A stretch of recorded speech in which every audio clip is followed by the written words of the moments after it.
Welcome sa Tagalog Manhwa Recap. At pag-alis ng tatlo ay napasabi si Master Leon na isa rong super genius si Zhang Zuan. Sa edad niya raw na yon ay master na siya ng painting at calligraphy, alchemy at tea ceremony.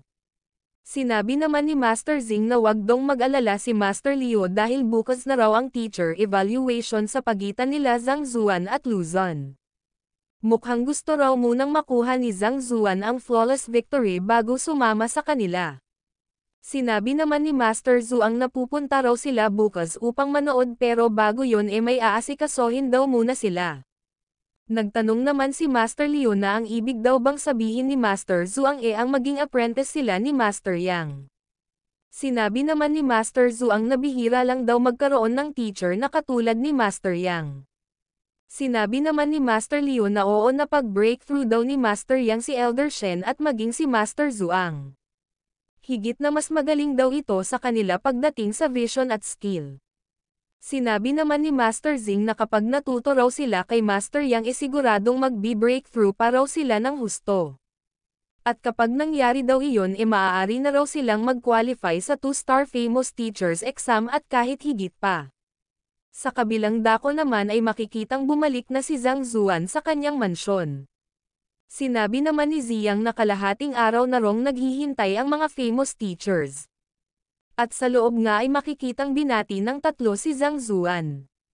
Sinabi naman ni Zhang Zuan na napaisip daw siya na mag-utos ng tao upang papuntahin ang tatlong master teachers dito ngunit hindi niya raw inaasahan na mas active pala itong tatlo kaysa sa kanya.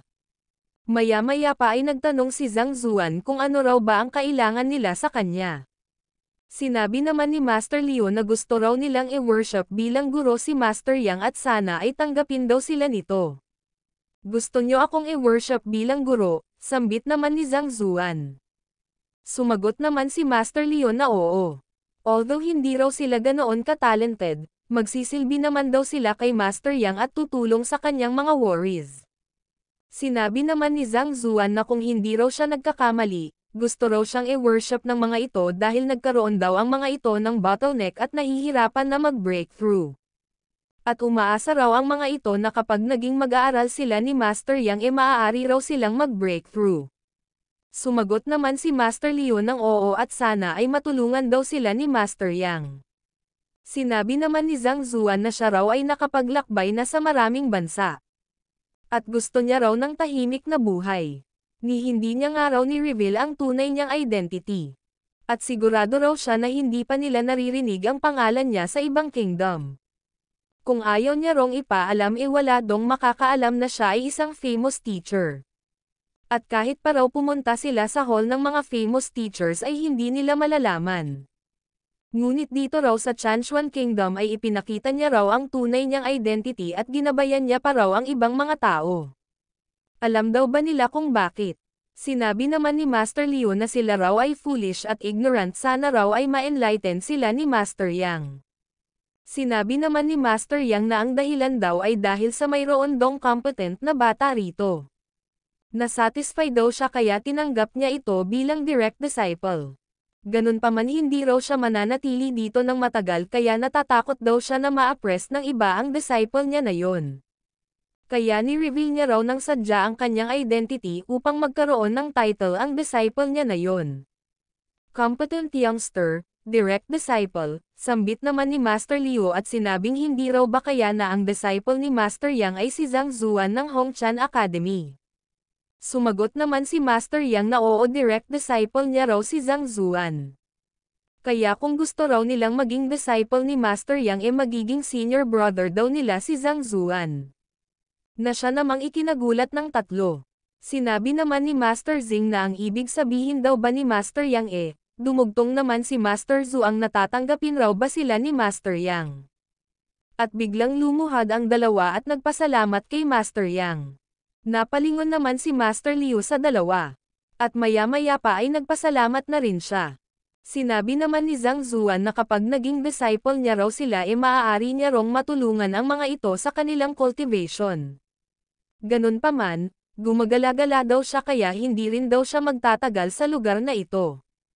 Although natanggap na raw ni Zhang Zuan ang kanyang true teachings, napakabata pa raw nito at ang cultivation daw nito ay napakababaw. Kaya tingnan daw nila si Zhang Zuan. Sumagot naman si Master Leon na makakaasa raw si Master Yang. At dahil nasa ilalim daw sila ng gabay nito susunod daw sila sa kanyang mga rules. At ngayon daw na senior na nila si Zhang Zuan, basta't abot lang daw ng kakayahan nila tutulungan daw nila ito.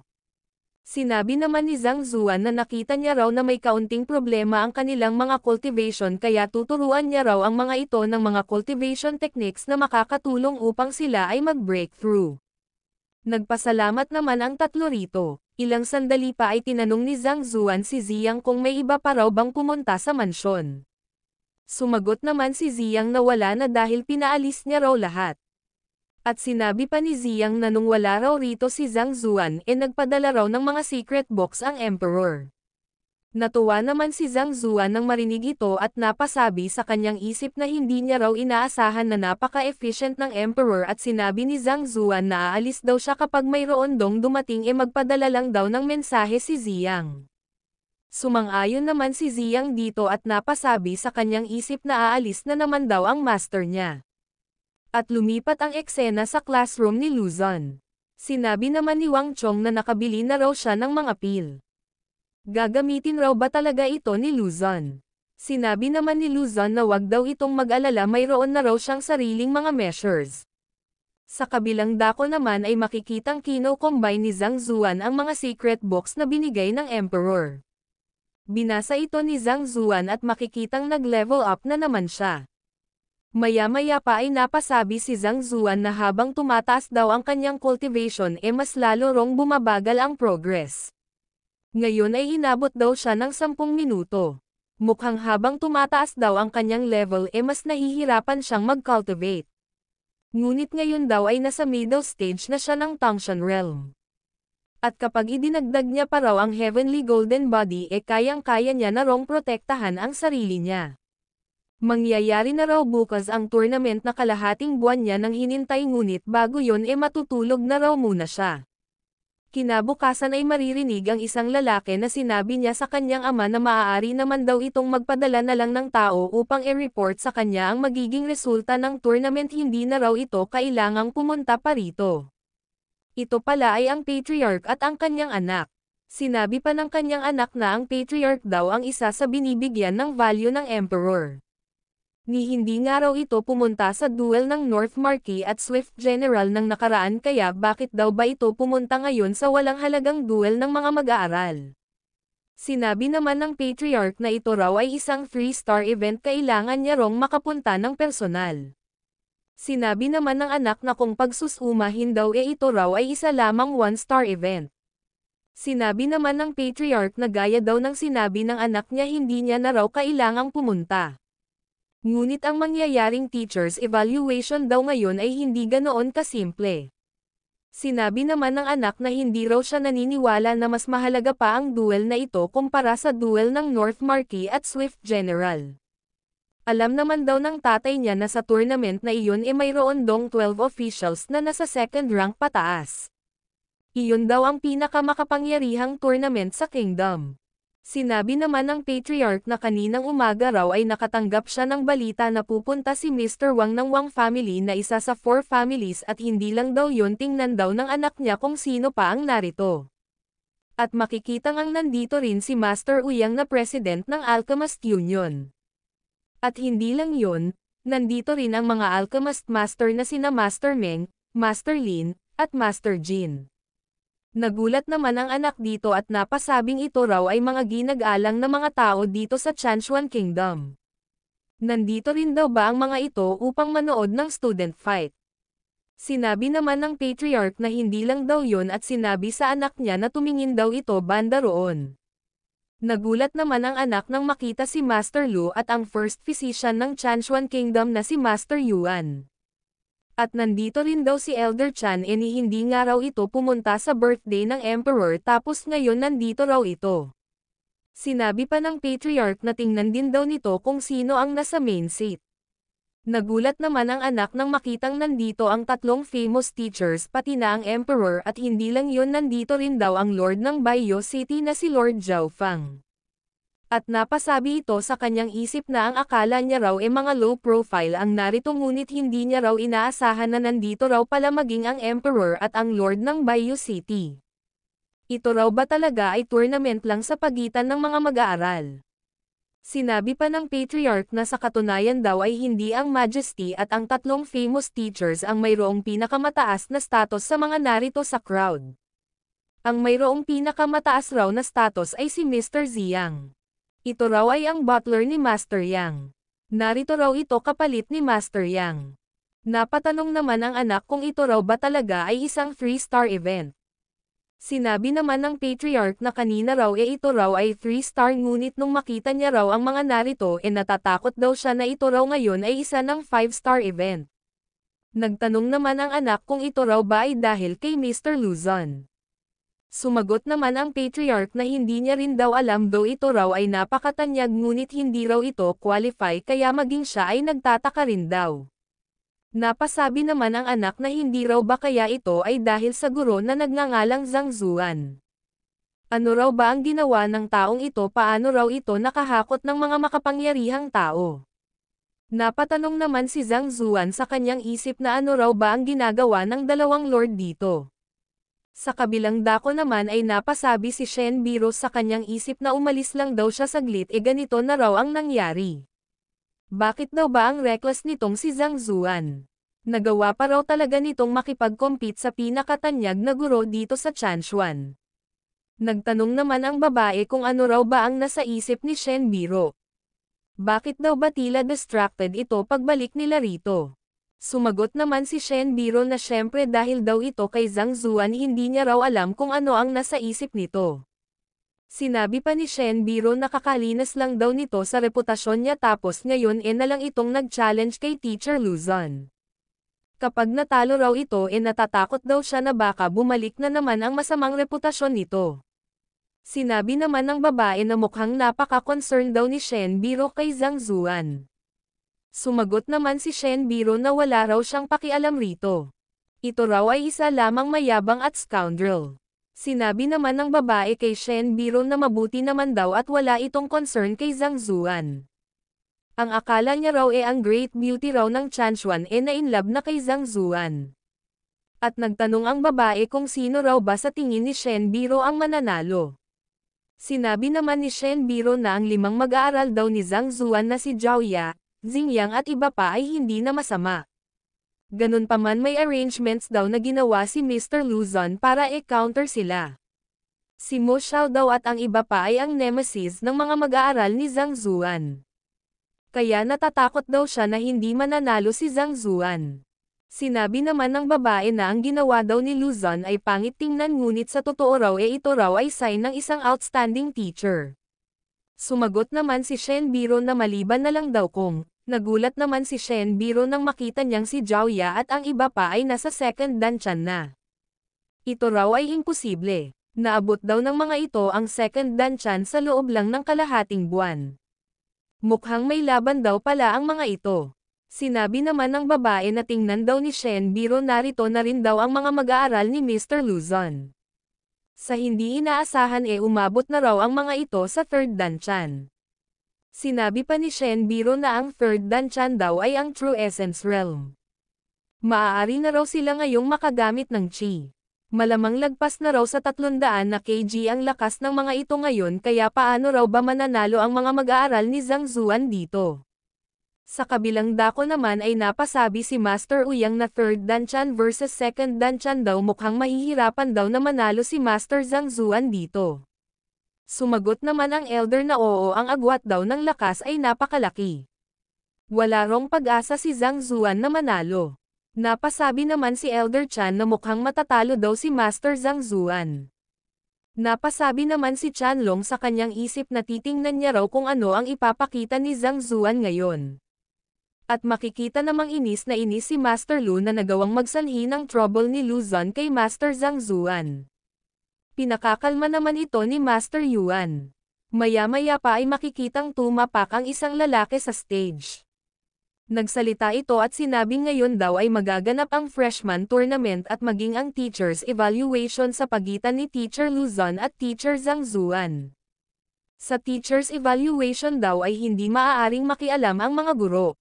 Maaari lang daw nilang panoorin ang laban mula sa gilid. Maya-maya pa ay tinanong ni Zhang Zuan ang kanyang mga mag-aaral kung sino raw ba ang mauuna sa kanila. Sinabi naman ni Taba na siya na raw ang mauuna dahil buong gabi daw siyang nag-iisip ng killer move para sa first battle. At sumang-ayon naman si Zhang Zuan dito.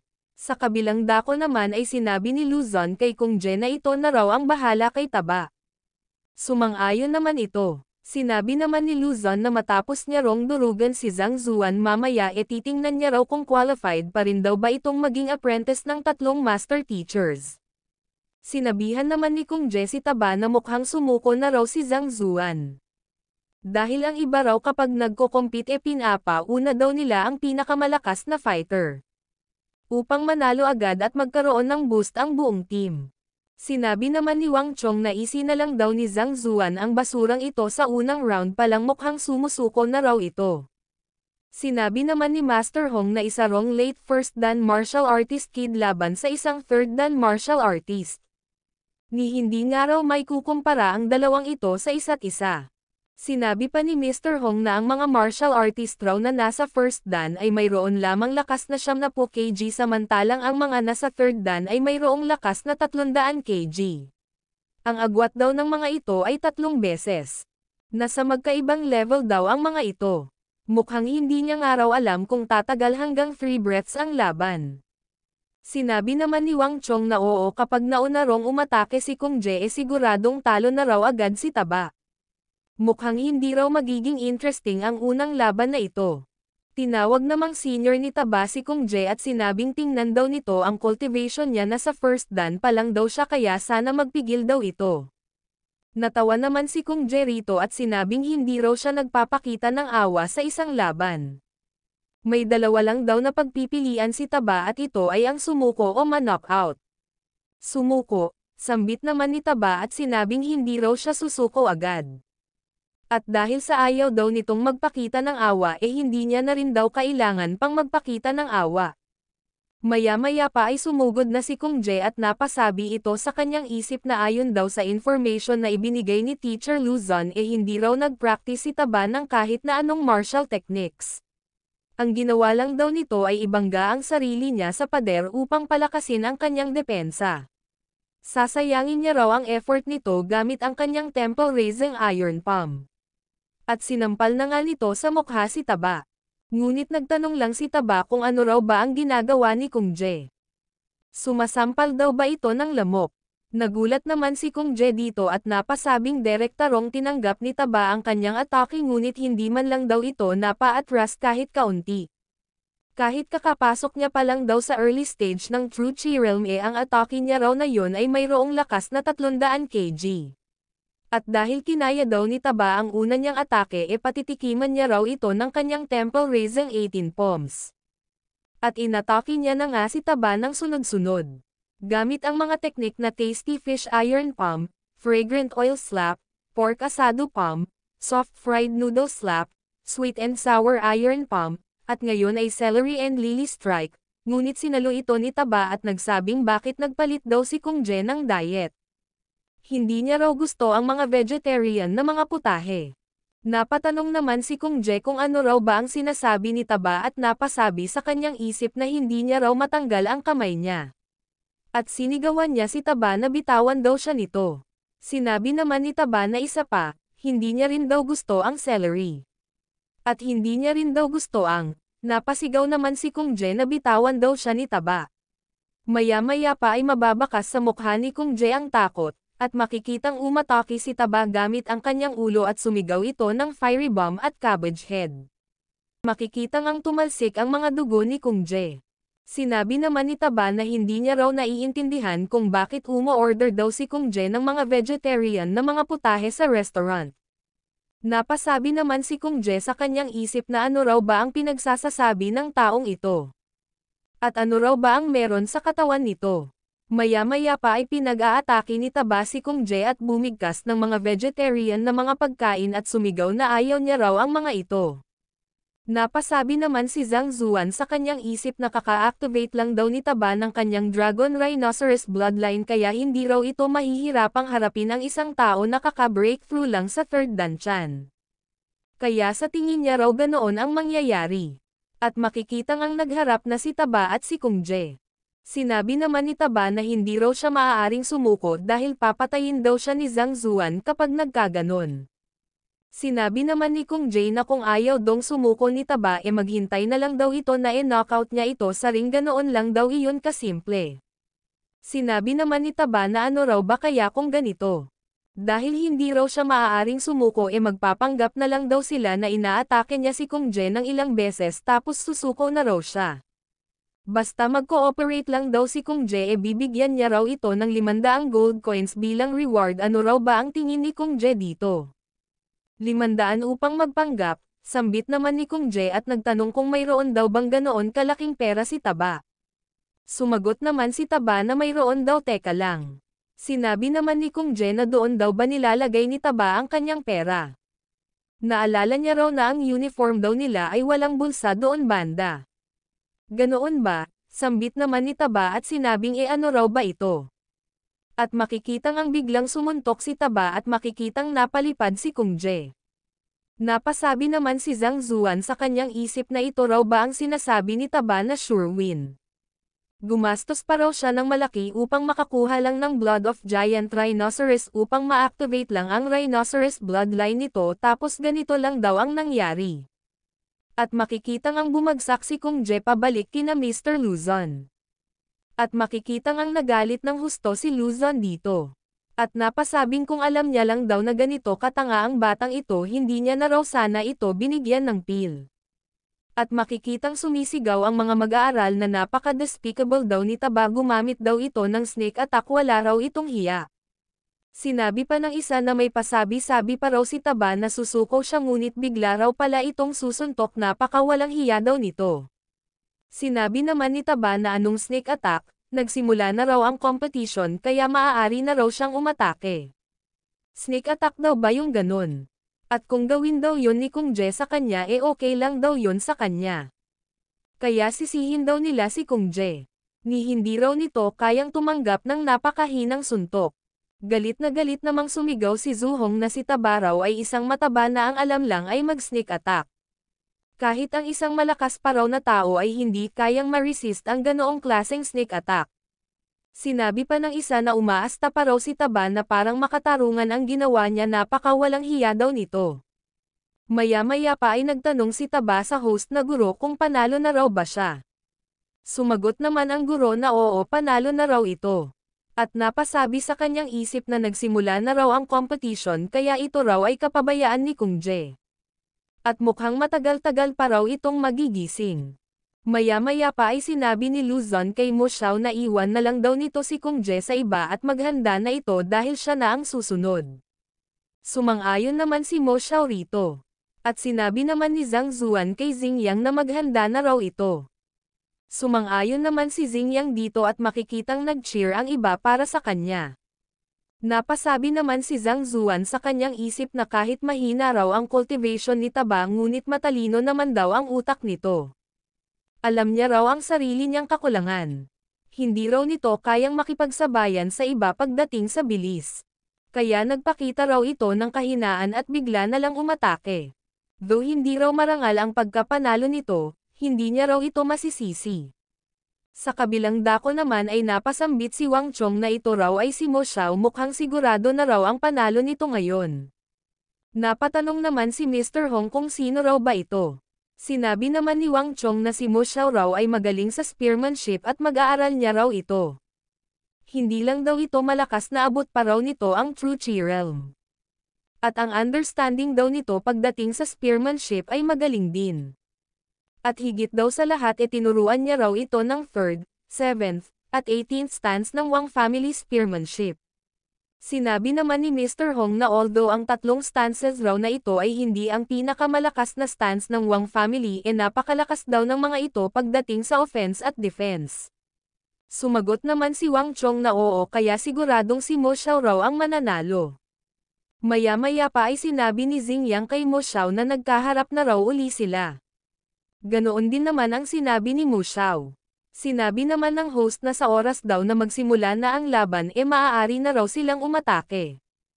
Kaya sana maghanda raw sila ng advance nang hindi na maulit ang nangyari kanina. At sinabi ng host na maaari na raw silang magsimula. At makikitang ang nakahanda na si Xingyang ngunit sinabi ni Mo Xiao na wag daw itong magmadali. Nagulat naman si Xingyang nang marinig ito at sumigaw naman si Taba na mag-ingat daw si Xingyang. Sumigaw naman si Zhu Hong at tinawag na fat bastard si Taba at sinabing hindi raw lahat ng tao ay katulad ni Taba na gumagamit ng snake attacks. Sinabi naman ni Mo Xiao kay Xingyang na wag daw itong mag-alala dahil hindi raw siya aatake. At ang totoo raw pagkatapos ng laban nila nung nakaraan hanggang kahapon nag-iisip daw siya ng paraan kung paano basagin ang move na iyon ni Xingyang. Napasabi naman si Mr. Hong na ano raw ba ang ginagawa ng batang iyon. Sinabi naman ni Wang Chong na wag daw itong mag-alala dahil ang Wang Spearmanship daw ang solusyon. Ang mga move daw na ito ay matagal nang kumakalat. Marami rong nagtangkang gayahin ito ngunit wala rong nagtagumpay. Kaya gamit daw ang spearmanship na ito kaya rong decipher ni Mo Xiao ang teknik ni Xingyang. Maya-maya pa ay makikitang ibinaba ni Mo Xiao ang kanyang sibat at sinabing ang teknik daw ni Xingyang, kahit umabot pa raw siya sa True Chi Realm hinding-hindi niya raw ito madedecipher kung kaya susuko na raw siya. Hindi naman makapaniwala ang tatlo nang marinig ito. Napasabi naman si Shen Biro na dalawang mag-aaral daw na nasa True Chi Realm. Ang una raw ay na-knockout sa isang suntok tapos ang isa raw ay sumuko. Napasabi naman ang babae na mukhang pumapabor daw ang Goddess of Luck kay Zhang Zuan. Makikita namang galit na galit si Lu Zun sa ginawa ni Mu Xiao. Una nagpaloko daw si Kung Je at na-knockout sa isang suntok lang. Matatanggap niya pa raw sana yon ngunit si Mu Xiao, ano raw ba ang problema nito? Malaki raw ang nagastos niya para sa mga pil tapos buong gabi niya pang tinutukan ito upang mag-improve ang kanyang lakas tapos ngayon susuko lang daw ito. Napamura naman si Wang Chong bakit daw ba sumuko si Cao Xiong. Ni hindi pa raw sila naglalaban ano raw ba ang problema nito. Napasabi naman si Mr. Hong sa kanyang isip na bakit daw ba napaka-unreliable ng mga mag-aaral ni Lu Zun. Sinabi naman ni Cao Xiong kay Xingyang na ang natutunan daw nitong spearmanship technique mula kay Zhang Zuan ay ang true meaning ng spearmanship. Natatakot daw siya na kahit mag-practice pa siya buong buhay niya hindi niya raw ito maiintindihan paano pa raw kaya ang labanan ito. Kaya sumusuko na raw siya sa laban na ito. Sumagot naman si Xingyang na magaling din naman daw ang guro ni Cao Xiong. Napasabi naman si Wang Chong na sinabi raw ni Cao Xiong na kahit ilaan niya pa ang buong buhay niya hindi niya raw madedecipher ang spearmanship na itinuro ni Zhang Zuan. Hindi raw ba kaya mas malakas pa ito sa Wang family spearmanship? Paano raw ba ito naging posible? Pagbaba ni Cao Xiong ay kakamayan niya sana si Lu Zun ngunit hindi ito pinansin ni Lu Zun sa halip tinawag nito si Dulei at sinabing ito na raw ang susunod. At sumang-ayon naman ito. Sinabi naman ni Cao Xiong sa kanyang isip na wala raw sa kanila ang kayang labanan ang spearmanship ni Xingyang. Binalaan naman ni Lu Zun si Dulei. Sinabi naman ni Dulei na wag dong mag-alala si Lu Zun makakaasa daw ito sa kanya. Napaisip naman si Zhang Zuan na sa mga nangyayari ngayon baka isipin daw ng mga tao na nandadaya siya. Lumapit naman si Wang Ying at sinabi kay Zhang Zuan na ayon daw sa match-up table siya na raw ang susunod. At pinapunta naman siya ni Zhang Zuan sa stage. Sa kabilang dako naman ay tinanong ni Master Uyang si Patriarch Wang na hindi raw ba injured ang mga binti ng anak nitong si Wang Ying. Kaya bakit lalabanan daw nito si Dulei ito raw ang best student sa academy. Hindi raw ba injured pa rin ang mga binti ni Wang Ying. Sumagot naman si Patriarch Wang na na-injured daw si Wang Ying noong siya ay bata pa. Pinatingin niya na raw ito sa lahat ng famous doctors sa kingdom at maging si Master Yuan ay personal daw itong tiningnan ngunit sa huli wala raw itong nagawa ngunit. Napasabi naman ang host sa kanyang isip na matagal niya na raw ginagawa ang trabahong ito ngunit ngayon lang daw siya nakakita ng ganito. At sinabi niyang magsisimula na raw ang third round. At makikita namang pinapaatake ni Wang Ying si Dulei. At umatake na nga ito gamit ang mabibilis niyang mga leg techniques. At makikitang nagkaroon ng impact. Maya-maya pa ay napasabi si Dulay na napakarupok daw ng kalaban niya. At makikitang ang isinisigaw ng crowd ang pangalan niya. At pinagyabang naman ni Dulay kay Luzon ang panalo niya ngunit nagtaka siya kung bakit hindi ito kumikibo. At makikitang sumigaw si Zuhong na tumayo daw si Dulay. Nagtaka naman si Dulay rito at napasabing paano raw siya tatayo hindi naman daw siya natumba. At makikitang ang nag-e-illusion lang pala si Dulay. Makikita namang nag-alala si Wang Ying kay Dulay at nagtanong kung ayos lang daw ba ito. Hindi niya raw yun sinasadya. Napatanong naman si Dulay kung bakit nakatayo pa daw si Wang Ying. At ano raw ba ang pinagsasasabi nito. At nagtaka siya kung bakit daw ba siya nakahiga sa sahig. At tumayo na nga siya. Humingi naman ng tawad si Wang Ying at sinabing kakatuto niya lang daw ng teknik na ito kaya hindi niya pa raw ito makontrol, mukhang napasobra daw ang lakas na ginamit niya. Napamura naman si Dulay at nagtaka kung bakit bigla na lang daw siyang nawalan ng malay. At tinanong si Wang Ying kung ano raw ba ang sinasabi nito na napasobra sa lakas. Nagulat naman si Master Uyang dito at napasabing mas mabilis pa raw ang sipa ni Wang Ying kumpara sa Illusory Shadow 9 Celestial Steps ni Dulay. Napatawa naman dito si Patriarch Wang at sinabing hindi lang daw nagamot ni Zhang Zuan ang leg injury ni Wang Ying, tinuruan niya rin daw ito ng napakalakas na leg and body technique. At ito raw ang dahilan kung bakit siya pumunta rito. Nagulat naman si Master Uyang dito at napasigaw na mayroon din daw palang medical skill si Master Zhang Zuan. Sumigaw naman si Zuhong at sinabing kumpus daw ni Dulay ang sarili niya, aksidente lang daw ang nangyari, wag niya raw itong masyadong isipin. Aksidente, sambit naman ni Luzon sa kanyang isip. At sinabing ang Illusory 9 Celestial Steps daw ni Dulay ay walang kahit na kaunting error. At ang pag-perform daw nito ng ganito sa realm ng True Chi maituturing na raw na great talent. Kaya paano raw nangyari na tinalo lang ito ng isang sipa? Ngunit ang body technique daw na ito, napasabi naman si Dulay sa kanyang isip na si Teacher Luzon daw mismo ang nagturo sa kanya ng teknik na ito, kaya kapag natalo raw siya rito wala na raw siyang mukhang ihaharap kay Luzon. Kaya sumugod siya at sinabing hindi na raw siya maaaring magkamali ulit. Ngunit pag-atake niya ay hangin lang ang tinamaan niya. At nagulat siya nang makitang napakalayo na ni Wang Ying.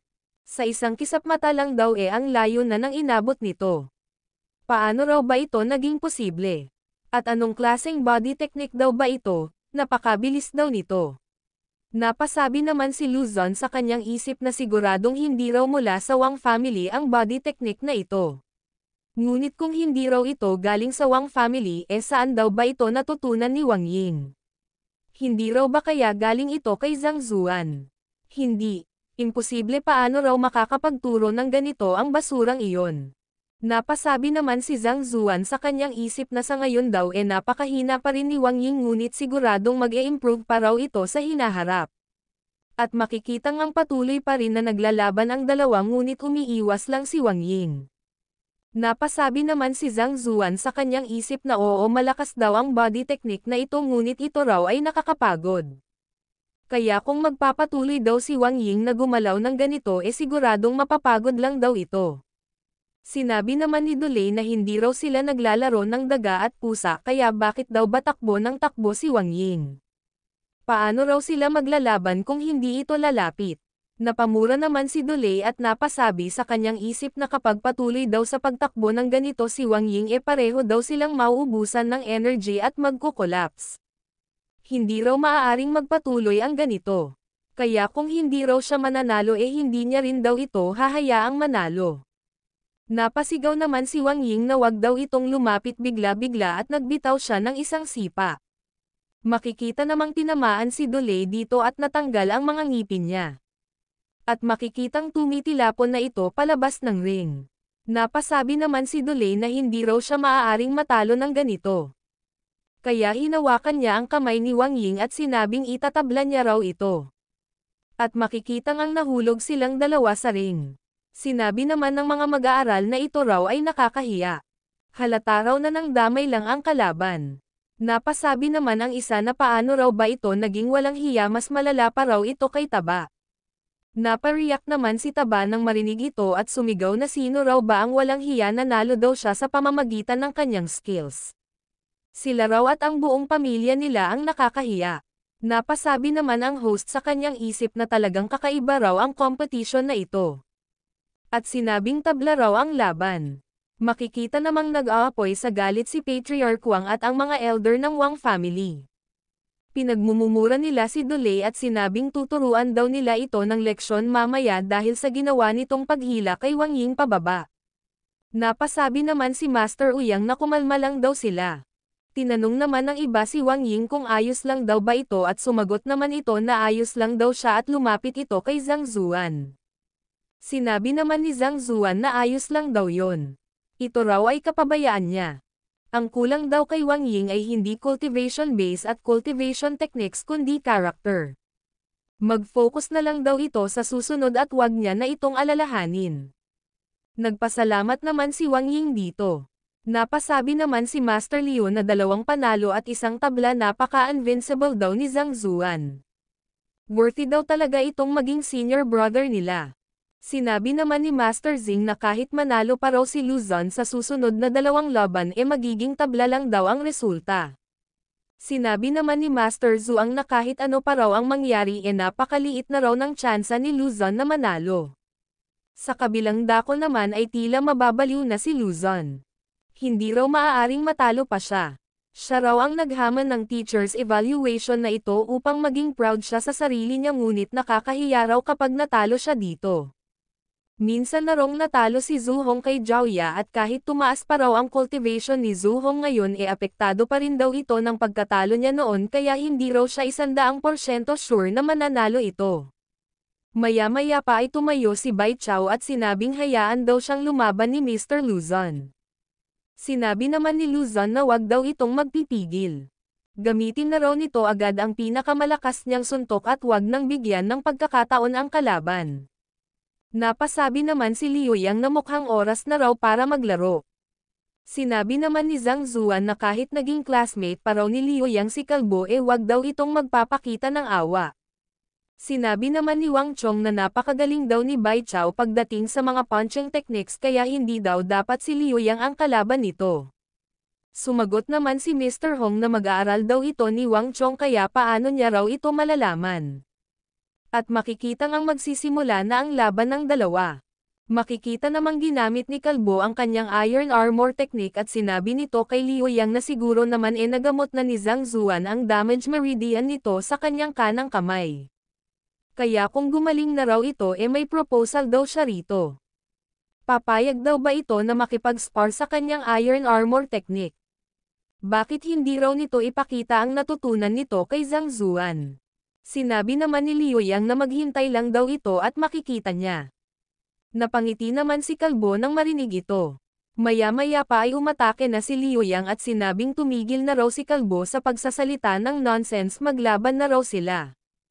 Natuwa naman si Kalbo rito at inimbitang sumugod si Liu Yang. At makikitang ang nagpang-abot ang suntok ng dalawa. Napasabi naman si Liu Yang na mukhang hindi na raw masama ang Iron Armor technique ni Kalbo kaya gagawin niya na rin daw ang best niya. Napasabi naman si Kalbo na hindi niya raw inaasahang kayang labanan ni Liu Yang ang kanyang Iron Armor technique at ang mga suntok daw nito ay hindi na rin masama at sinabing sumugod pa raw si Liu Yang. At makikitang ang nagpang-abot ang mukha ng dalawa. At nagpalitan sila ng mga suntok. Napasabi naman si Kalbo na anong klaseng punching technique daw ba ang ginagawa ni Liu Yang bakit napakalakas daw nito. Sinabi naman ni Liu Yang na astig daw na makipag-sparring kay Kalbo ngunit kailangang tapusin na raw nila ang laban na ito dahil kapag tumagal pa raw sila maboboring na raw ang mga tao. At ngayon ay tingnan daw ni Kalbo kung ano ang talagang natutunan niya. Nagulat naman si Kalbo nang makita ang atake ni Liu Yang. Maya-maya pa ay makikitang na-twist ang braso ni Kalbo sa lakas ng impact ng atake ni Liu Yang.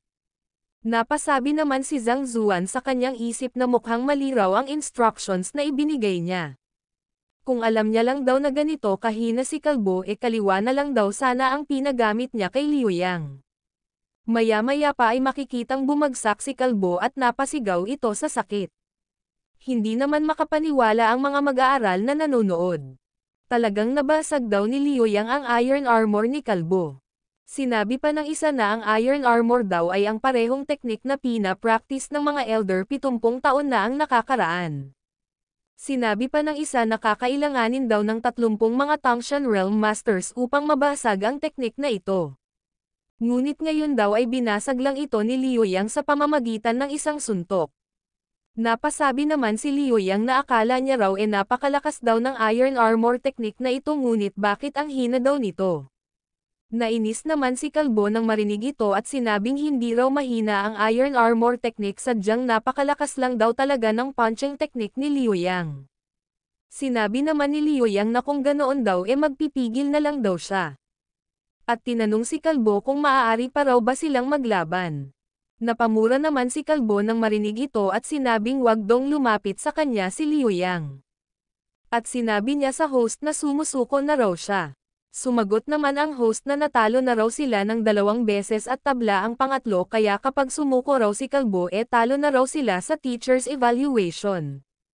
Sumagot naman si Kalbo na alam niya raw yon ngunit sumusuko na raw talaga siya at napasabi sa kanyang isip na kung talo siya talo na raw siya.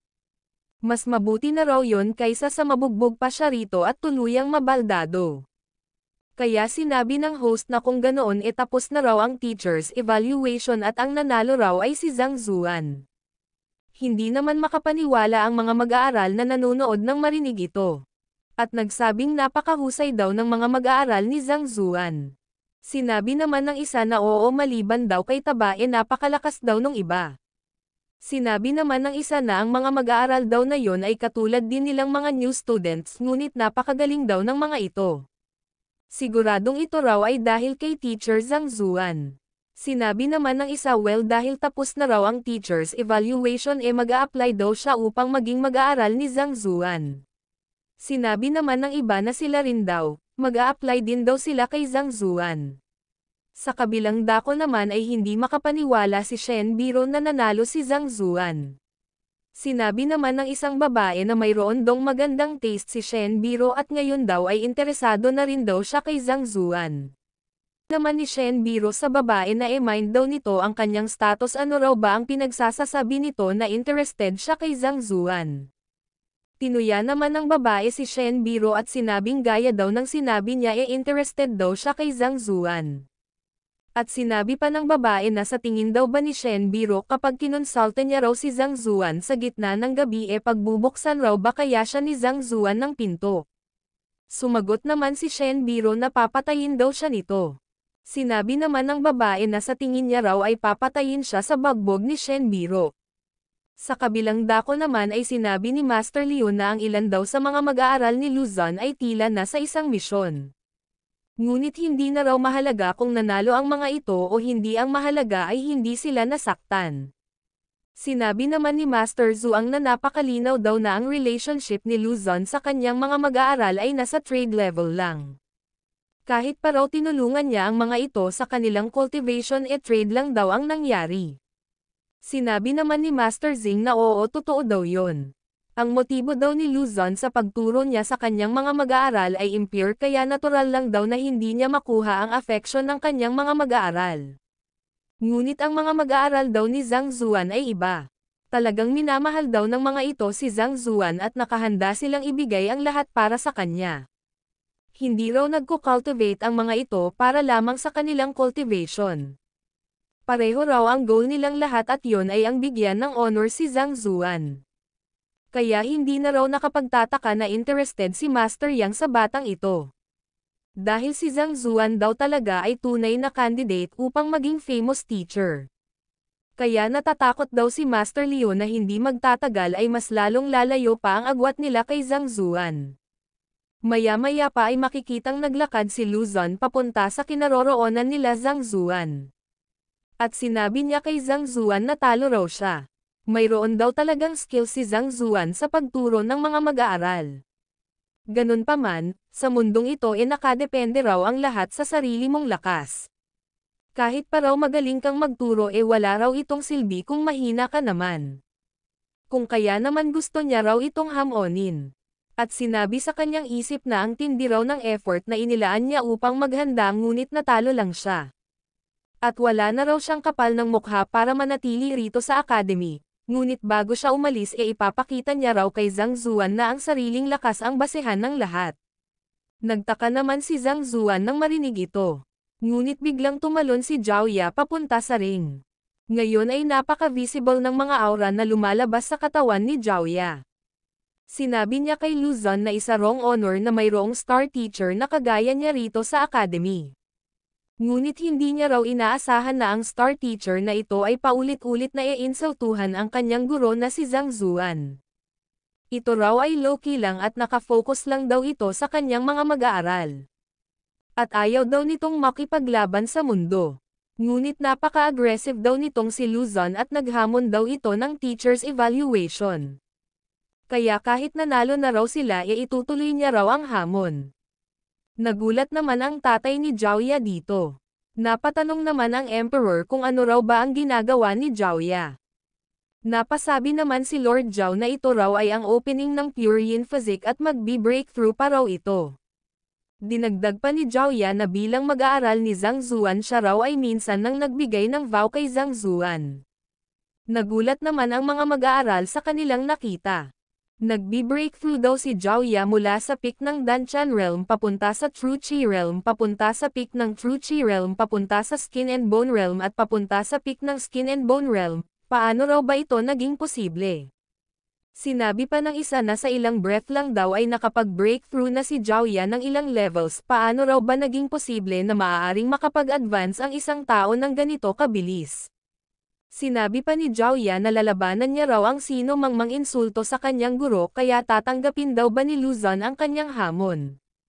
Napasabi naman si Luzon sa kanyang isip na mukhang sinupress daw ni Zhao Ya ng husto ang kanyang cultivation o kaya naman nagpigil ito na hindi mag-breakthrough at ngayon daw ay tuluyan na itong nag-breakthrough ng lubos. Maya-maya pa ay tumalon na rin ang iba pang mga mag-aaral ni Zhang Zuan. At sinabi ng mga ito na hinamak daw ni Luzon ang kanilang guro kaya hahamonan daw nilang 5 ito para sa karangalan ni Zhang Zuan. Nagtanong naman si Zhao Ya kung tatanggapin daw ba ito ni Luzon. Hindi naman makapaniwala ang tatlong famous teachers sa kanilang nasaksihan. Napasabi naman si Master Liu na ito raw ang pinakamataas na level ng teaching na tinatawag na righteousness. Sinabi naman ni Master Zhuang na ang clear heart, righteousness at moral conduct ay ang lahat ng kailangan ng isang guro upang tuluyan niyang makuha ang lubos na tiwala ng isang mag-aaral. At ang mga mag-aaral daw ni Zhang Zuan ay susulungin ang apoy upang ipaglaban lang ang karangalan ni Zhang Zuan. Gagawin nila kahit buhay pa nila ang kapalit mabigyan lang ng justice ang kanilang guro. At ayon daw sa alamat ay kaya lamang itong gawin ng isang 4-star famous teacher matapos mag-graduate ang mga mag-aaral nito. Ngunit nagkaganito na raw ang mga mag-aaral na ito sa loob lang ng kalahating buwan. At base raw sa obserbasyon nila kay Zhang Zuan absent daw ito ng 10 araw. Sa madaling salita mga 4 o 5 araw niya lang naturuan ang mga mag-aaral na ito. Tapos handa na rong gawin ng mga mag-aaral na ito ang lahat para kay Zhang Zuan. Paano raw ba ito naging posible? Sinabi pa ni Master Zing na kailangan daw ang labis na tiwala ng mga mag-aaral upang maabot ang ganito. Mukhang masyado daw nilang na-underestimate si Zhang Zuan. Napasabi naman si Master Zhuang na nakakadismaya raw nung malaman nila na tinanggap na ni Master Yang si Zhang Zuan bilang mag-aaral niya. Ngunit ngayon kahit tanggapin pa raw nila si Zhang Zuan bilang disciple nila mukhang wala na raw silang maituturo pa sa kanya. Sumang-ayon naman dito si Master Liu. Napasabi naman si Luzon sa kanyang isip na kapag wala raw siyang gagawin sa mga batang ito sasabihin daw ng mga tao na natatakot siya ngunit kapag pinatulan niya naman daw ang mga ito hindi raw maiiwasan na makapang bully siya ng mga mahihina. Kaya wala rong honor kapag nanalo siya rito ngunit mas nakakahiya kapag natalo siya rito. Sinabi naman ni Zhao Ya na kahit hindi raw nila kayang talunin si Luzon para sa karangalan ni Zhang Zuan gagawin daw nila ang lahat. Napasabi naman si Zhang Zuan sa kanyang isip na ang tanging rason daw kung bakit ni-recruit niya ang mga mag-aaral na ito ay upang hindi siya ma-expel sa academy. Ngunit hindi niya raw inakalang ang panlang iti na ninya ay tuluyang yumabong at naging kagubatan. Nagtataka raw siya kung bakit nagpa-practice ang mga batang ito ng combined attack formation ngunit ngayon ay naiintindihan niya na ginagawa nila yon upang paghandaan si Luzon. Alam daw ng mga mag-aaral niya na wala silang match kay Luzon. Kahit alam pa raw nila na isa lamang silang gamo-gamo na lalaban sa apoy hindi raw nagdalawang isip ang mga ito. Kaya hindi niya raw mahahayaang ilagay nila sa panganib ang buhay nila para sa kanya. Maya-maya pa ay nagulat si Zhang Zuan nang napunta na naman siya sa Library of the Heavenly Path. At nagtaka siya nang makakita siya ng Golden Books. Hindi niya raw alam kung bakit nabuo ang libro na ito ngunit hindi raw ba kaya may kinalaman ito sa kanyang mga mag-aaral. Maya-maya pa ay sinabi ni Zhao Yan na ito raw ay sarili nilang mga desisyon kaya sana ay pahintulutan daw sila ni Zhang Zuan. Napakarami na raw nang naibigay ni Zhang Zuan para sa kanila at ngayon ay gusto daw nilang bumawi. At isa pa gusto rin daw nilang ipakita sa lahat ang mga natutunan nila sa ilalim ng gabay ni Zhang Zuan. At sabay-sabay na sinabi ng lima na ang dignidad daw ni Zhang Zuan ay hindi maaaring tapak-tapakan at ang karangalan nito ay hindi maaaring dungisan. Kaya sana ay pumayag daw si Zhang Zuan sa makasariling request nilang ito. Sinabi naman ni Zhang Zuan na sige mag-ingat daw sila at kapag hindi raw nila kaya sumuko daw sila agad. Maya-maya pa ay makikitang nag-breakthrough si Zhang Zuan at nagsabing wag daw silang mag-alala dahil nakatayo lang ang kanilang guro dito. Wala rong makakapag-insulto sa kanila. Napasabi naman si Shen Biro na mukhang totoo raw ang balita. Sadyang nagpaka-low profile lang daw talaga si Zhang Zuan at ayaw nitong ipakita ang tunay niyang lakas. Napasabi naman ang babae na natatakot daw siya na ang taong may ganitong kapangyarihan lang daw ang maaaring makapagturo kay Zhaoya at Xingyang. Nagulat naman si Wang Chong rito at napasabing teka hindi raw ba't nasa peak ng True Chi Realm lang si Zhang Zuan kanina, kailan daw ba ito nag-breakthrough papunta sa Tangshan Realm? Napasabi naman si Mr. Hong na kahit ang principal daw ay walang ganitong lakas. Napakalakas daw ng taong ito paano raw ba ito naging low-level teacher? Hindi naman makapaniwala si Luzon dito at napasabi sa kanyang isip na ito raw ang pinakamataas na combat power sa buong Chanshuan Kingdom. Paano raw ba ito nangyari? At makikita namang proud na proud ang tatlo kay Zhang Zuan at nagsabing ito raw ang tunay na kahulugan ng teacher and student relationship. At ang level daw ngayon ni Zhang Zuan ay ang level na inaasam-asam nila. Sadyang napakagaling at napakatalino daw talaga ni Master Yang. Maya-maya pa ay sinabi ni Taba na mag-umpisa na raw sila. Sinabi naman ni Luzon na tinatanggap niya raw ang hamon. Ngunit hindi raw siya mag-take advantage kaya pumunta raw sila sa teacher dueling platform. Sinabi naman ni Taba na hindi na raw kailangan dito na lang daw nila ito gawin. Maya-maya pa ay sumugod na si Taba at sinabing wag dong magpipigil si Mr. Luzon. At makikitang ang binunggo ni Taba si Mr. Luzon. At makikitang ito ay napaatras. Napasabi naman si Luzon na hindi raw ba kaya itinatago rin ng matabang ito ang kanyang tunay na cultivation base. Napaka-imposible raw nito. Nung nag-take daw ito ng entrance exam noong isang buwan nasa early stage pa lang daw ito ng breath gathering stage. Ngunit ngayon napamura si Luzon at sinabing hindi na raw siya magpapabaya ulit. Maya-maya pa ay nag-flex si Taba at pinakita ang mga kaliskis sa kanyang braso at sinabing magpipigil pa rin daw ba si Mr. Luzon. At makikita namang gulat na gulat si Mr. Hong nang makita ito. Napatanong naman si Wang Chong kung ano raw ba ang Gung Fu technique na ito. Napasabi naman si Mr. Hong na ito raw ay hindi Gung Fu. Ito raw ay ang Rhinoceros bloodline ngunit paano raw lumabas ang bloodline na ito rito sa Chanshuan Kingdom. At napasabi ito sa kanyang isip na ang balita raw na mayroong lumabas na Rhinoceros bloodline dito sa Chanshuan Kingdom ay kailangan niya rong ipaalam agad kay. Maya-maya pa ay nagtanong si Wang Chong kung saan daw ba pupunta si Mr. Hong. Sumagot naman si Mr. Hong na may importante lang daw siyang pupuntahan, babalik daw siya agad. At sabihin daw ni Wang Chong kay Luzon na kailangan niya raw ang tulong nito at sabihin daw ito ni Wang Chong kay Luzon na tila ba hindi siya pumunta. Nagtaka naman si Wang Chong nang marinig ito.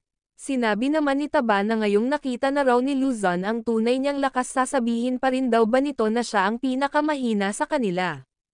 Napasabi naman si Luzon sa kanyang isip na anong klaseng halimaw daw ba itong tinuruan ni Zhang Zuan.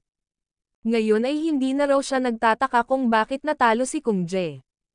At sinabi ni Luzon kay Taba na mukhang na-underestimate niya raw ito. Mukhang ang lakas daw pala nito ay qualified upang hamonin siya. At nagsisimula na raw ang challenge kaya tumigil na raw ito sa kakasalita ng nonsense at magsimula na raw sila. At makikitang ang sumugod na ang 5. Maya-maya pa ay makikitang tumalon ng mataas si Xingyang at makikitang nilagyan nito ng aura ang kanyang sibat at ibinato ito kay Luzon. At makikitang ang halos na ilagan lang ito ni Luzon. At makikita ang lakas ng impact ng sibat sa sahig. Maya-maya pa ay si Wang Ying naman ang umatake. At makikitang nagtumbling si Luzon upang iwasan ito. Pag-landing niya ay makikita namang aatake na si Liu Yang mula sa likod. Ngunit napansin ito ni Luzon at siya ay umilag. Na siya namang ikinagulat ni Liu Yang. Maya-maya pa ay si Wang Ying naman ang umatake. Ngunit hinawakan ni Luzon ang binti nito at inihagis papunta kay Liu Yang. At makikitang ang humandusay ang dalawa sa sahig. Maya-maya pa ay nagtaka si Luzon sa kanyang nararamdamang lamig, mukhang ito raw ay kagagawan ni Zhaoya.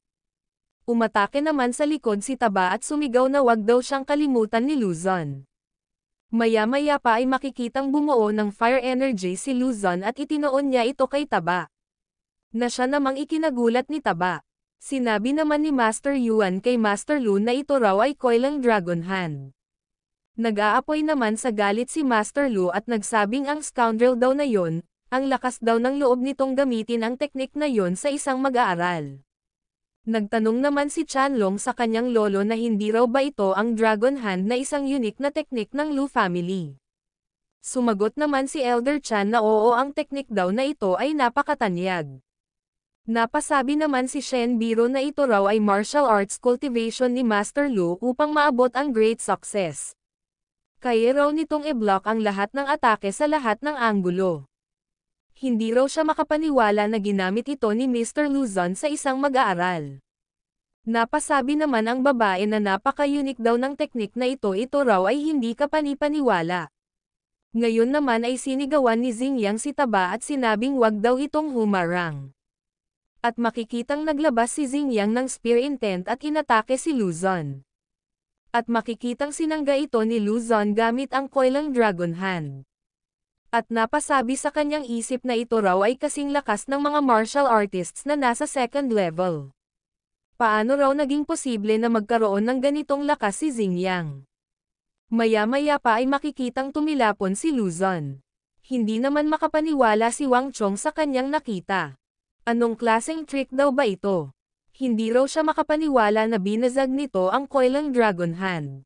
Maya-maya pa ay may lalaking nagsalita at nagsabing kahit pa raw napaka-condense ng spear intent na ito mukhang matagal-tagal pa raw bago ito tuluyang maging isang ganap na spear intent, ngunit nakakasiguro daw siya na yayabong pa ito at magiging napakalaking punong kahoy. Ang lalaki palang nagsasalita ay si Master Wang. Napatanong naman si Wang Chong kung bakit daw ba nandito ang tatay niya. Sumagot naman si Master Wang na nandito raw siya upang panooring makipag-compete si Brother Xingyang. Nagulat naman si Wang Chong nang marinig ito at nagtanong kung ang tinutukoy daw ba ng tatay niya na Brother Xingyang ay ang mag-aaral ni Zhang Zuan.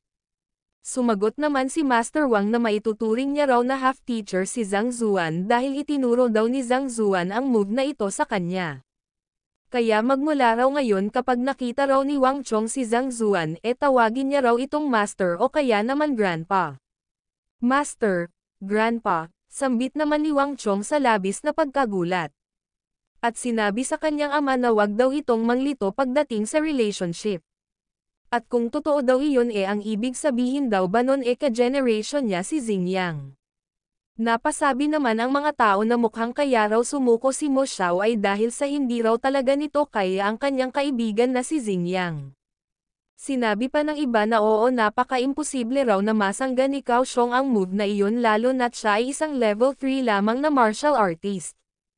Maging ang nasa 4th level nga raw ay hindi ito kayang pigilan. Napasabi naman ang iba na napakahusay daw ng teknik na ito, si Teacher Zhang Zuan daw ba talaga ang nagturo nito. Sinabi pa ng iba na napakalakas daw ni Zhang Zuan, magaling daw ito pagdating sa movement, leg, body, At fist technique at maging ang spear technique daw nito ay napakalakas. Samantala makikita namang galit na si Luzon. At makikitang aatake na si Jiaoya. Makikita namang nababalot pa rin ng galit si Luzon at nagsasabing papatayin niya raw silang lahat. Nang parating na ang atake ni Jiaoya, umilag lang ng kaunti si Luzon at dineflect ang ataking yelo ni Jiaoya.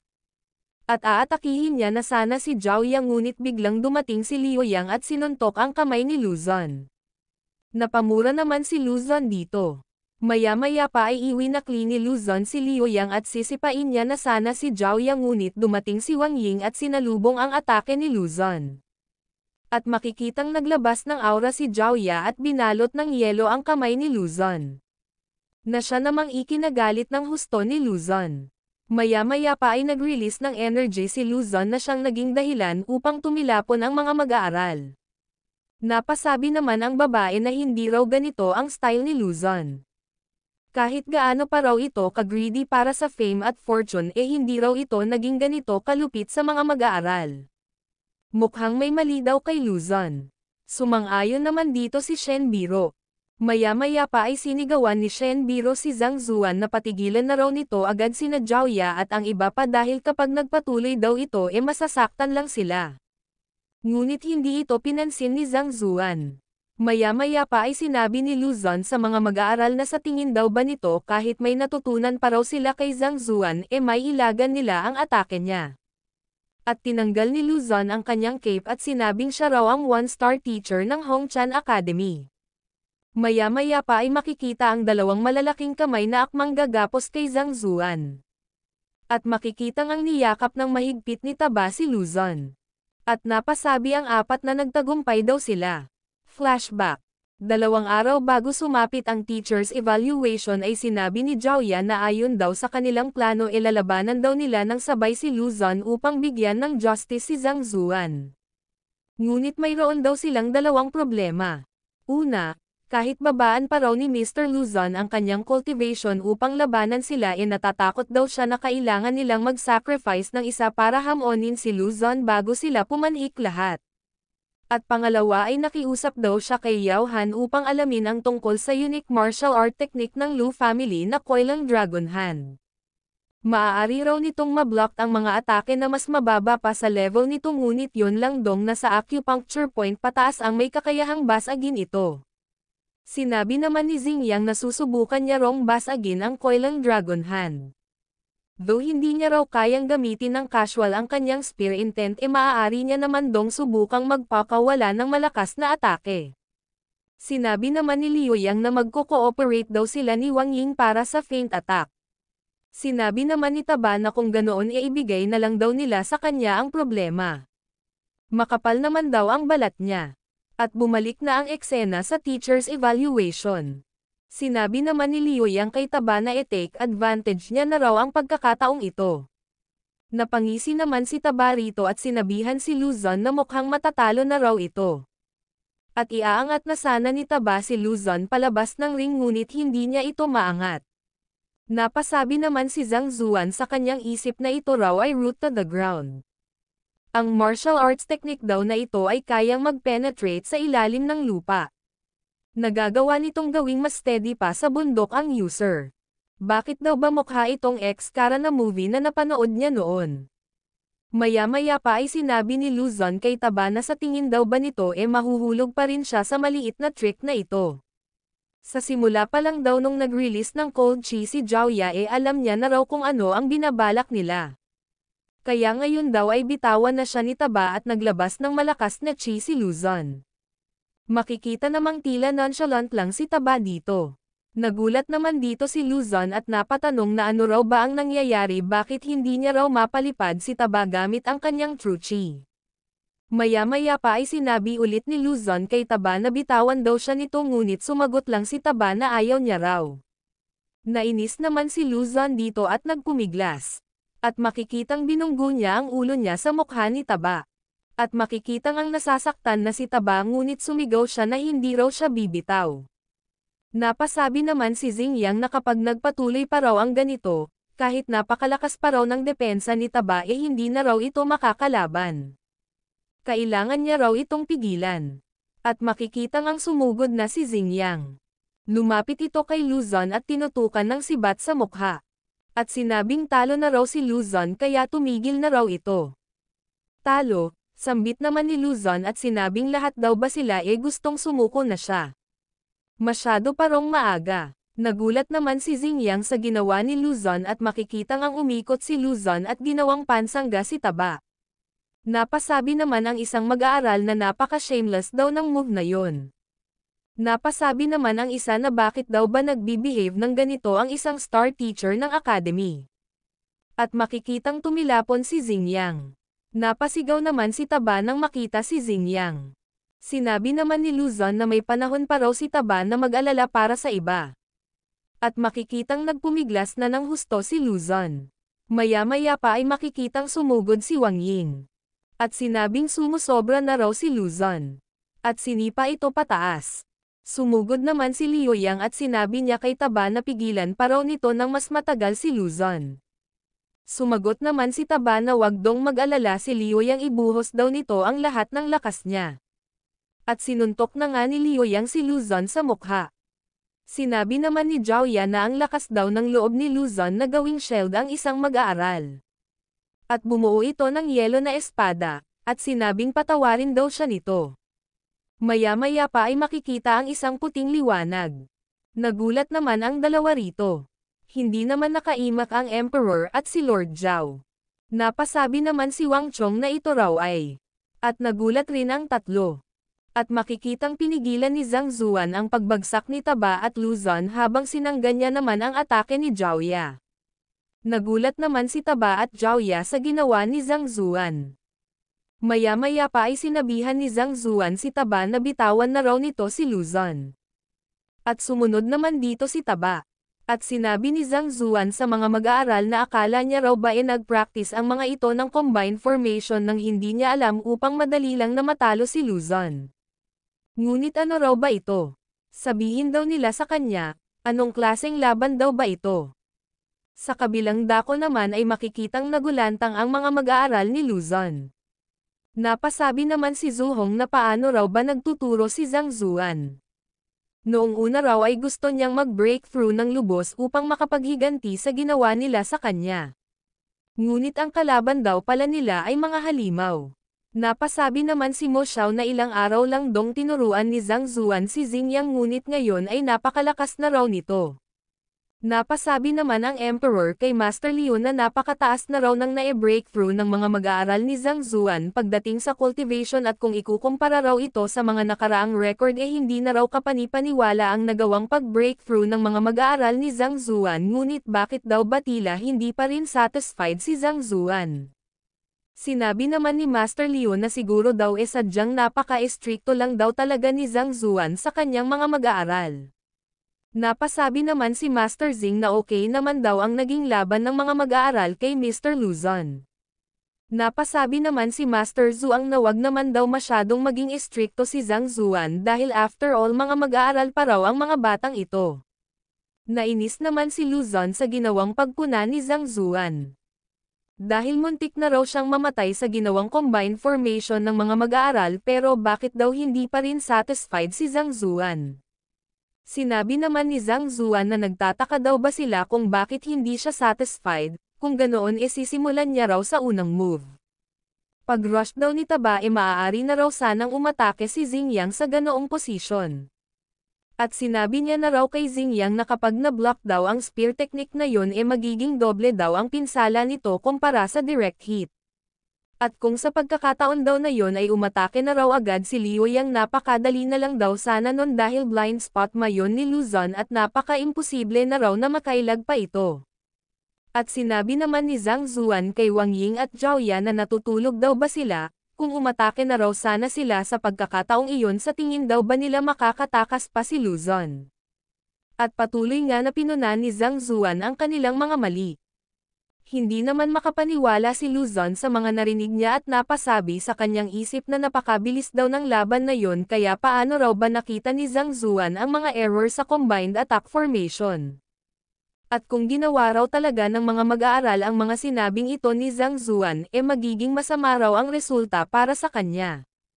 Hindi raw ba kaya may knowledge din si Zhang Zuan pagdating sa mga combine combination? Napasabi naman si Master Leon na perfect daw ang mga sinabi ni Zhang Zuan. Kahit ilang sentence lang daw ang sinabi ni Zhang Zuan pero nakuha niya na ang essence ng combine formation. Hindi raw ba kaya na hindi lang marunong sa alchemy si Zhang Zuan, marunong din ito pagdating sa combine formation. Napasabi naman si Master Zing na ang ganitong uri daw ng formation ay hindi 1 plus equals 2 kundi 3 equals 4. Sinabi naman ni Master Zhuang na ang ganito daw na kapangyarihan ay hindi lang kayang pabagsakin ang mga nasa early stage ng Tangshan Realm kundi pati na rin ang mga nasa peak ng Tangshan Realm. At tinanong ni Zhang Zuan ang mga mag-aaral kung naintindihan daw ba nila ang mga sinabi niya. Sumagot naman ng oo ang mga mag-aaral. Sumagot naman si Zhang Zuan na mabuti naman daw kung ganun. At ngayong natuto na raw sila, bumalik na raw sila doon at labanan uli si Luzon at bagbogan daw nila ito hanggang sa ito ay sumuko. Nagulat naman ang mga mag-aaral nang marinig ito. At maging si Luzon ay napasuka ng dugo sa kanyang narinig.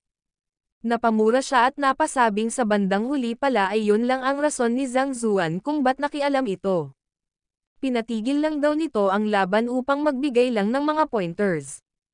Sa tingin daw ba ni Zhang Zuan hindi pa sapat ang ginawa ng mga mag-aaral nito sa kanya. Gusto pa raw ba talaga siyang paglaruan nito hanggang sa siya ay mamatay? Maya-maya pa ay mayroong lumapit at tinawag na master si Zhang Zuan at nagsabing patawarin na raw sana ni Zhang Zuan ang batang ito. Ito pala ay si Master Lu. Nagulat naman si Luzon nang makita ito. Tinawag namang bastard ni Master Lu si Luzon at sinabing tawagin daw nitong uncle si Zhang Zuan. Tawaging uncle, sambit naman ni Luzon sa kanyang isip. Hindi raw ba't kakatalo niya lang sa competition, bakit daw ba gusto na ng tatay niya na tawagin niya si Zhang Zuan na uncle? Para saan daw ba ito? Hindi nga raw ito mas matanda sa kanya tapos junior teacher lang daw ito. Napatanong naman si Lord Zhao kung tama daw ba ang narinig niya. Gusto rong ipatawag ni Master Lu kay Luzon si Zhang Zuan na uncle. At napasabi sa kanyang isip na si Master Lu raw ay ang master ni Emperor Shen Zui, kaya kapag tinawag daw na uncle ni Luzon si Zhang Zuan ganon din daw ang emperor.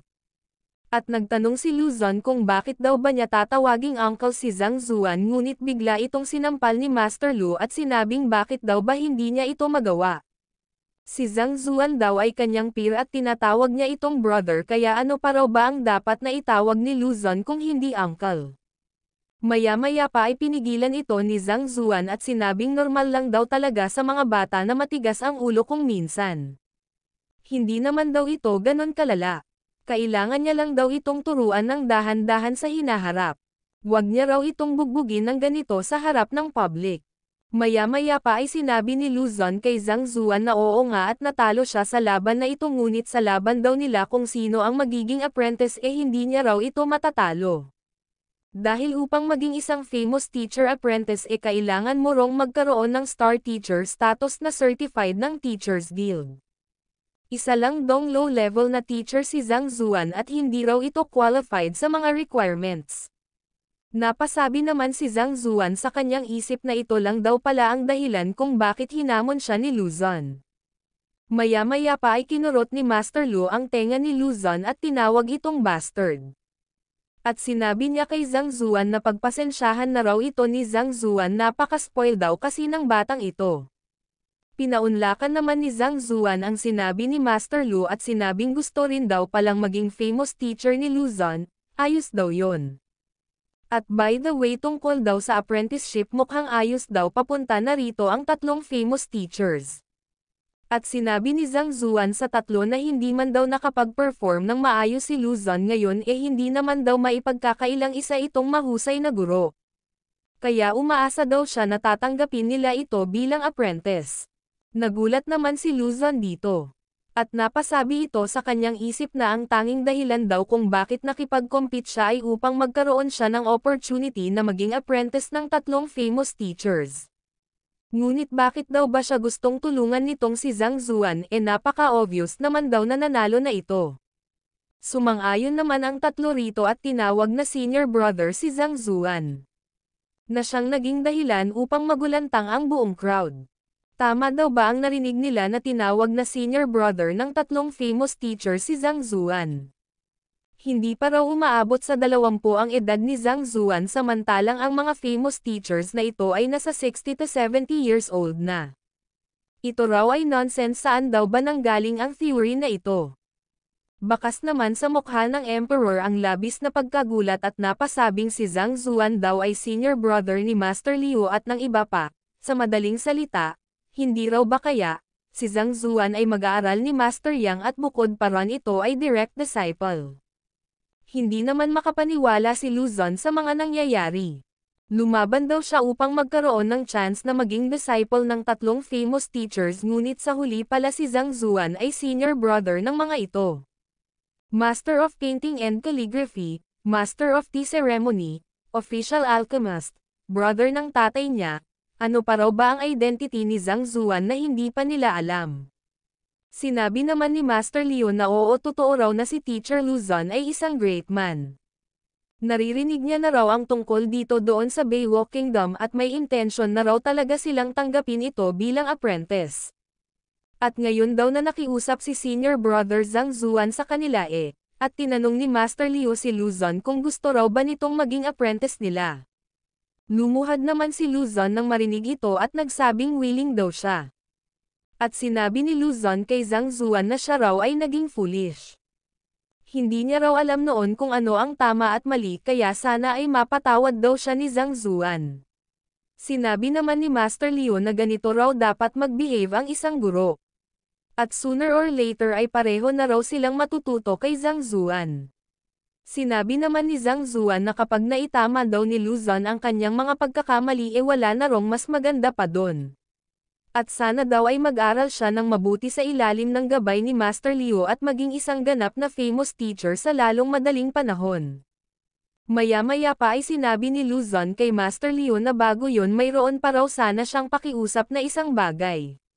Sinabi naman ni Master Liu na mukhang sincere daw si Luzon kaya sabihin daw nito kung ano ang gusto niya.